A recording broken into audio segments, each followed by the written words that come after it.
this year's annual examination of Fiji's diplomatic strategy may be the most important since we gained independence. We are in the midst of an unprecedented expansion of our international relations and trade.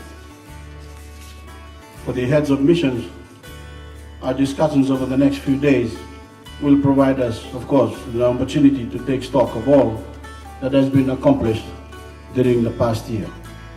It is also an important chance for us to collectively review, recalibrate, and refine our policies and strategies to make sure that we are meeting our international commitments, delivering tangible results to the Fijian people, and best representing Fiji's interests amongst the community of nations.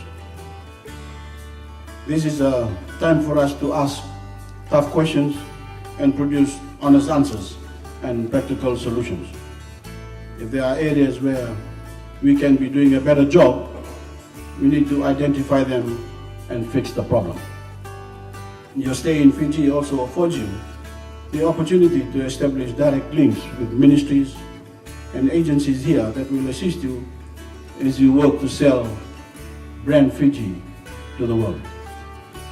For the members of the business community, I encourage you to take advantage of this opportunity to develop relationships with your representatives overseas.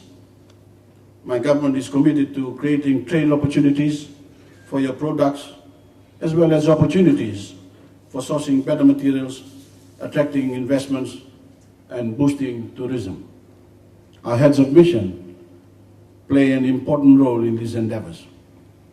I hope you enjoy yourselves this evening. To the heads of mission, I look forward to seeing you tomorrow morning. Now, well, everyone, thank you.